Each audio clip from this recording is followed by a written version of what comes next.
रुमित सिंह जी और उनके सहयोगी लोग, इनका बहुत पहले उन्होंने समय मांगा था और जो इनकी मुख्यतः डिमांड्स या सुझाव या अगली प्रणाली को इस प्रकार से आगे लिया जाए, कुछ बातें थी, उन सब चीज़ों पे विचार विमर्श किया गया। फैसला, ये सारी इनके बिंदु जितनी बातें हुई सरकार के सामने और माननीय मुख्यमंत्री को मैं आज भी ब्रीफ कर दूंगा। उसके बाद इनको शायद माननीय मुख्यमंत्री फिर दोबारा बुलाएंगे और इनकी जो मुख्य बातें हैं उन पर आज भी काफ़ी हमने विस्तार से बातें की। मैं ज़रूर कहना चाहता हूँ कि देखिए, पूरा एक समाज, सभी जितनी भी शासन प्रक्रिया या जितनी भी हमारी संविधान की प्रक्रिया हैं उनके तहत ही काम करता है, सरकार भी उसके तहत काम करती है। और जो उसमें इस आयोग की बातें सामने आई हैं वो कोई, मैं समझता हूँ, तर्कसंगत भी हैं और कुछ विचारणीय भी हैं। मेरा मानना है कि जैसे हम जिस दौर से हम गुज़र रहे हैं, आप सब जानते हैं कि कभी कभी हमारे पड़ोसी देश ऐसी स्थिति पैदा कर देते हैं जिससे हमें सोचना पड़ जाता है कि किस प्रकार से आगे चले। ऐसी भी स्थिति पैदा हो जाया करती है कभी कभी, जब कोई बात होती है तो उस पर ध्यान देना चाहिए, सुनना चाहिए और जो रास्ता आगे निकल सके उसको विचार विनिमय से सबको बिठाकर संगठित होकर और उस पर हर चीज़ को तुलनात्मक दृष्टि से देखा जाए, किस प्रकार से हम इस अपने समाज को आगे ले जाएं। आप देखते हैं कि हम 75 साल अपनी स्वतंत्रता के पूरे कर चुके हैं और देश की समस्याएं कुछ एक ऐसी हैं जो जहाँ पहले हमने देखी थी, लगभग उसी रूप में आज उसका भी सामना आप कर रहे हैं। मैं इसलिए कह रहा हूँ इस बात को कि समानता का अधिकार जो इन लोगों ने भी कहा है बहुत अच्छा विषय है, परंतु देखना इस विषय को है कि हम क्या कभी ये बोलने लायक हो जाते हैं कि मैं एक भारतीय हूँ। ये ना बोलना पड़े मैं तो इस गुजरात के गाँव का हूँ या मैं हिमाचल के फलां जगह को, मैं फलाने वर्ग से कुछ करता हूँ, बिलोंग, मैं धर्म कुछ कर रहा हूँ, मैं इस जाति से हूँ। वो ही चीज़ मैं समझता हूँ समानता के बीच में आती है और उस समानता को लाने के लिए जो भी कदम सरकार उठाती समय समय पर उनको उनका मूल्यांकन ही होता है। तो मैं समझता हूँ जो रुमित सिंह जी की पार्टी ने कुछ एक विचार दिए जो उनसे खासकर मैं बताना चाहता हूँ और बात भी सही है कि चाहे आप किसी भी इस पूरे समाज में किसी भी वर्ग को देखें, गरीबी वहीं पे है, अभी तक अज्ञानता भी है, अभी तक नौकरियों की कमी भी है, अभी तक हम उनको वो जीवन नहीं दे पाए हैं जो एक इतने बड़े अंतराल के बाद एक फ्री नेशन को देना चाहिए। उसकी बहुत सी वजह हो सकती है। मैं क्यों उदाहरण दे रहा हूँ, माननीय मुख्यमंत्री महोदय ने अपनी कुर्सी संभालने से पहले सबसे पहले एक ऐसे जगह में जाना चाहा दैट वाज इन टूटीकंडी, जो कि हमारे बालिकाओं का आश्रम है। क्यों गए? क्योंकि वो असमानता ही तो है। क्योंकि जो बच्चा छोड़ दिया, फेंक दिया, उसको किसको पता नहीं कि वो कुम्हार का बच्चा है कि वो किसी और हायर कास्ट का है या किसी निम्न वर्ग का या किसका है, वो किसी वर्ग का भी हो सकता है। तो वो समानता की तरफ एक कदम है। उन्होंने कहा हम इनके माता पिता हैं। उन्होंने कहा कर्ण साहब ये इसी प्रकार से बाहर जाएंगे, हर एक टूर ये भी देखें जैसे हम अपने बच्चों को भेजते हैं। इनको पुस्तकों का अधिकार, वर्दी का अधिकार, सब प्रकार का अधिकार रहने के होंगे, सरकार इसका खर्च वहन करे।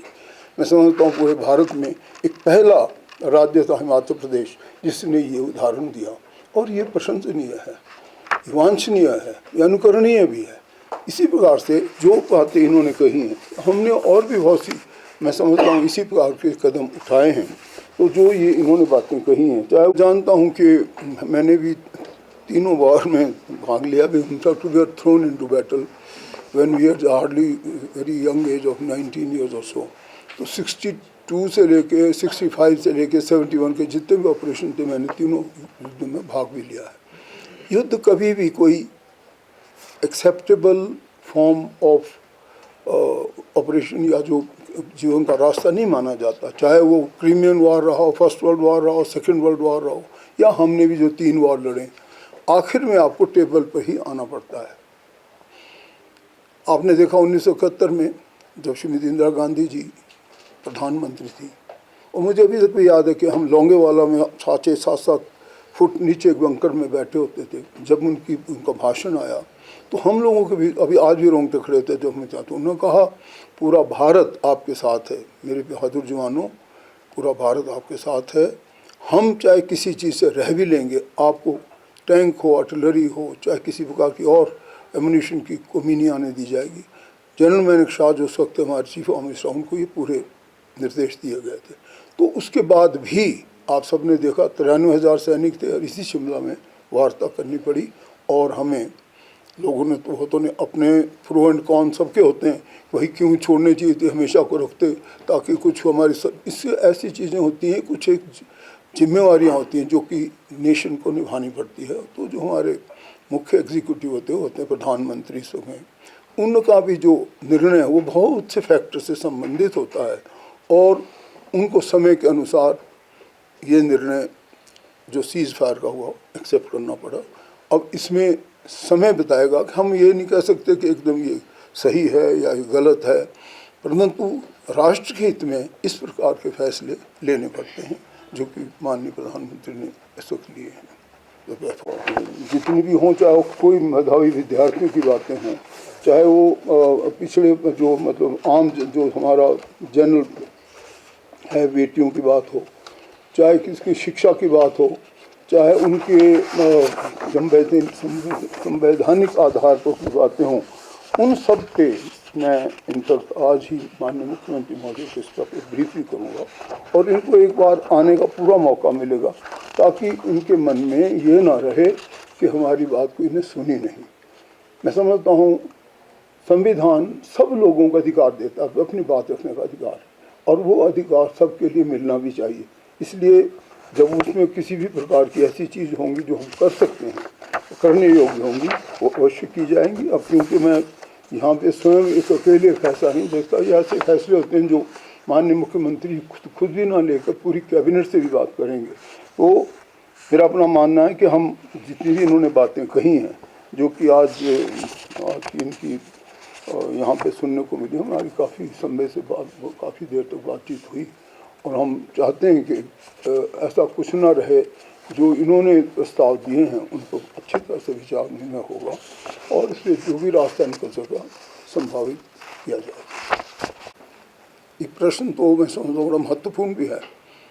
ऐसा होता है कि जब देश आत्मनिर्भर हो, जब देश आज 1962 का की आमी नहीं है, आज आप एक बहुत सुसज्जित, you are a potential sort of nuclear power also and you are fully equipped with the latest weaponry, इसमें कोई दो राय नहीं। तो जो ये बात चली है कि भी उन्होंने मध्यस्थ किए, उन्होंने प्रेशर किया, ये सब चीज़ें तो कूटनीति में का एक हिस्सा होती हैं, परंतु भारत को और पाकिस्तान को किसी दूसरे की मध्यस्थता की इस वक्त आवश्यकता नहीं रही। हाँ, वो अगर उनसे किसी चीज़ को रेफ़र किया गया उनको, देयर इज़ नो हार्म। से आज एक बड़ी भारी शक्ति है अमेरिका, परंतु मेरा अपना मानना है कि उनका इसमें किसी प्रकार की भूमिका नहीं है। ये तो दोनों देशों का मामला उलझाया गया।